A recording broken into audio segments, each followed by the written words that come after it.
to raise a child who isn't a yes machine. Hey, have you ever wondered, am I raising a child or just making everything easy for a yes machine? Sounds dramatic, right? But it's actually a real question we should ask ourselves. Today, let's chat about how to raise a child who doesn't just nod along but is confident enough to explore the world. Here's a quick rundown of what we'll talk about. Parents can't always be by their child's side, so teaching independence is essential. Trial and error, it might sound risky, but it's one of the best ways for kids to learn from their mistakes. Teaching independence. Easy to say, hard to do. But hard doesn't mean impossible, right? Doing everything for your child. Let me tell you a story. A mom once took her son to see a psychologist. During the session, the doctor asked the boy some basic questions. But guess what? The mom answered all of them, from his name and age to his interests. She said it all. The psychologist had to gently remind her, "I'm asking your son, not you." Eventually, the mom had to step out so the boy could speak for himself. Sound familiar? Sometimes, out of love, we do everything for our kids, picking out their clothes, deciding what they eat, even planning their future careers. But think about it, if kids never get to do things on their own, how will they stand on their own when it really matters? Teaching independence means showing kids how to care for themselves, make decisions, and think for themselves. When kids feel like they're merely owned by their parents, their sense of independence doesn't even get a chance to grow. How to support your child's independence. So, you might be thinking, easier said than done. Don't worry, I've got some tips from Dr. Lon Hai that might help. Let's dive in.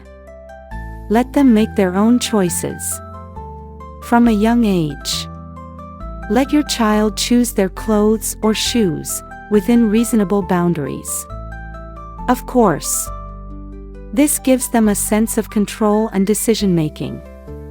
Praise their effort, not criticize their results. Instead of saying, "Tying your shoelaces is so easy, why can't you do it?" try saying, "Tying shoelaces takes a lot of finger coordination." That small change in words can make a huge difference in encouraging them. Ask less. Listen more. Kids tend to shut down when bombarded with too many questions. Instead of grilling them, use a simple, open-ended question to let them share their thoughts.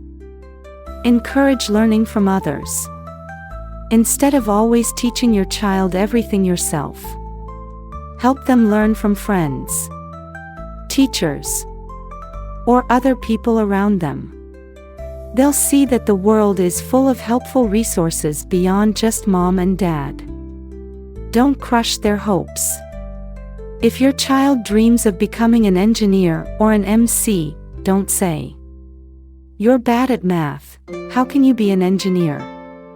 Instead, ask, "What do you think you need to achieve this?" This approach encourages dreaming and planning at the same time. Let them answer for themselves. Even simple questions like, "Why does grandma visit us every week?" can be a chance for your child to think and respond. Asking them back fosters critical thinking and creativity. Don't rush to do things for them. It's easy to feel impatient when kids take too long to do something. But remember, teaching takes patience. Let them try, fail, and learn. And of course, Allow your child to make mistakes and learn from them, the trial and error method. It's how they grow resilience and problem-solving skills. Easy to say, hard to do. You might be thinking, but they're just kids. Isn't it my job to help them? True. But here's the thing, too much help can backfire. Imagine being 4 years old and having your mom put your shoes on for you. Being 9 and told not to wear green because red looks better. Or being 17 and not learning to drive because your mom insists on driving you everywhere. Doesn't it feel stifling? Raising an independent child isn't just a lesson for them, it's a transformation for us as parents too. Yes.